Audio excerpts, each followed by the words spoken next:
Hello বন্ধুরা, চলটা আচার বা টক খেতে কে না ভালো লাগে বন্ধুরা। আর বেশিরভাগ আমরা মেয়েরা বা আমরা বউ মানুষরাও বেশিরভাগ অংশ ভালো লেগে থাকে এই রেসিপিটা বন্ধুরা। আর আমার তো এত ভালো লাগে সত্যি বন্ধুরা, নিরামিষ দিনে এরকম এক চামচ যদি সামনে থাকে তো তা কিছু লাগবেই না সত্যি। নমস্কার বন্ধুরা, শঙ্কু শিবানী চ্যানেলে সবাইকে স্বাগত জানাই। তো বন্ধুরা আপনারা কেমন আছে? আশা করি আপনারা অনেক অনেক ভালো আছে। আমি অনেক ভালো আছি বন্ধুরা। তো আজকে নতুন একটা রেসিপি নিয়ে এসেছি। রেসিপিটা হলো বন্ধুরা চলটার টক বা চলটার আচার। আর বন্ধুরা দেখতে পাচ্ছ এখানে একটি চলটা নিয়েছি আর এখানে গুড় আমি 200 গ্রাম নিয়েছি। চলটা বেশ ভালোভাবে আমি ধুয়ে রেখে দিয়েছি, বাট বালু শালু থাকে ওর জন্য একটু ভালোভাবে ধুয়ে রেখে দিয়েছি, আর আবার ধুতে হবে।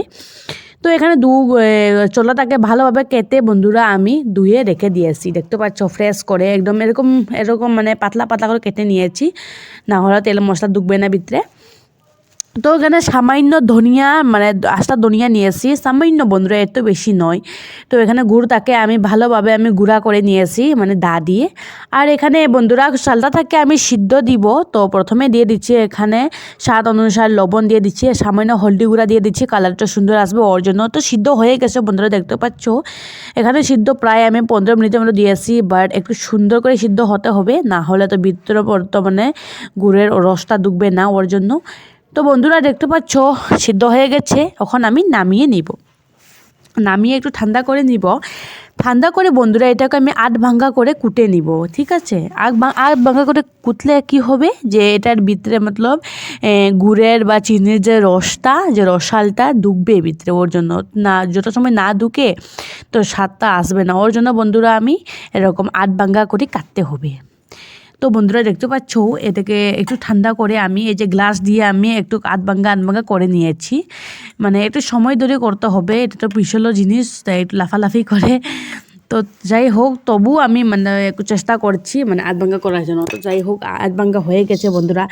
আর এদিকে দেখতে পাচ্ছ বন্ধুরা করে শুকনো খোলায় আমি বেজে নিচ্ছি। এখানে কি সামান্য কয়েকটা পাঁচফোড়ন আর এখানে ধনিয়া গুঁড়া একটু বেজে নিয়েছি, এটা বেজে আমি গুঁড়ো করে নিব।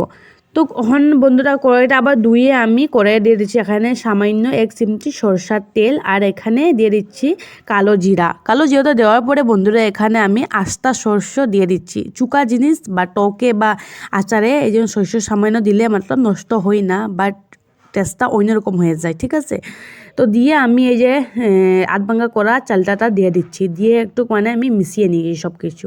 আর এখানে দেখতে পাচ্ছ গুঁড়ো করে রাখা ধনিয়া গুঁড়া দিয়ে দিচ্ছি, দিয়ে আমি এখানে নামিয়ে নিচ্ছি। তো এখানে বন্ধুরা কড়াই গরম আমি দিয়ে দিচ্ছি এখানে ও যে গুঁড়া করা গুড় আর সামান্য চিনি। তো এখানে 1 ফোঁটা জল দিয়ে দেখতে পাচ্ছ বন্ধুরা আমি এখানে মানে একবারে কষে নিয়েছি প্রথমে। তো কষতে কষতে আগুনটা এখন পুরো ফুল ফ্লেম দিতে হবে, না হলে তো এটা আঠার ভাব আসবে না।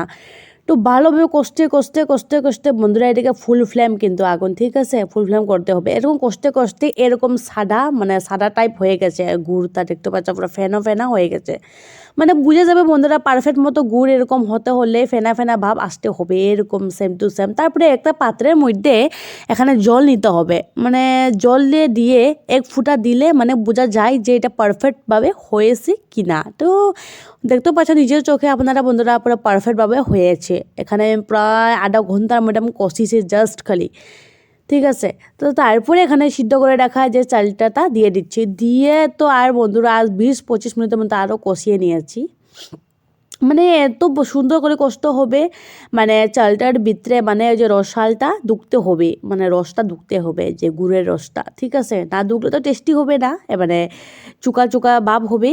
তো এখানে বন্ধুরা আমি সামান্য আমি স্বাদ অনুসারে সামান্য লবণ দিয়ে দিচ্ছি। এখানে লবণটা দিলে কি হবে মতলব একটু ঝাল ঝাল টক টকে সব কিছু মিষ্টি মিষ্টি হবে, ওর জন্য দিয়ে দিচ্ছি, স্বাদটা আসবে অন্যরকম হবে।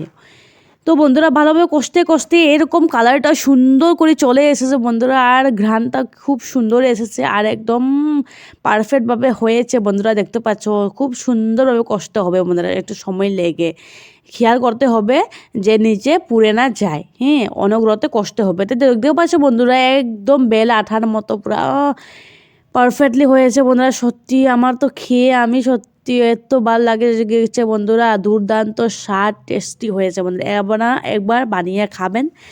তো আমাকে কমেন্ট করবে তারপরে যে দিদিভাই এত সুন্দর হয়েছে সত্যি। তো আজকে আমার রেসিপিটা কেমন হয়েছে বন্ধুরা, ভালো লাগলে প্লিজ আপনারা একটা লাইক দিয়ে দিন, আর কমেন্ট করো, শেয়ার করো, সাবস্ক্রাইব করো বন্ধুরা। কেমন হয়েছে ভুলচুল হয়ে থাকলে মাফ করে দাও আমাকে। আর নতুন বন্ধু হওয়ার জন্য বন্ধুরা আমাকে সাবস্ক্রাইব করো। আর যারা পুরনো বন্ধু তাদেরকে আমি অনেক সাপোর্ট করি, তারাও আমারে অনেক সাপোর্ট করি বন্ধুরা। তো আজকে এই রেসিপিটা বন্ধুরা এখানে মধ্যে আমি সমাপ্ত করে দিচ্ছি বন্ধুরা। আর এই যে দেখতে পাচ্ছ এখানে ছোটো বয়ামের মধ্যে আমি রেখে দিচ্ছি, মানে এখানটা প্রায় আমি 1-2 মাসের মতো খাবো বলে। বহুত আমার ভালো লাগছে ওর জন্য, একটু টেস্ট করে দেখছি, সত্যি খুব ভালো লাগছে। আর এই যে বাতির মধ্যে 1 বাতি হয়েছে জাস্ট, এটা আমি আজকে খাবো। তো বাই বাই।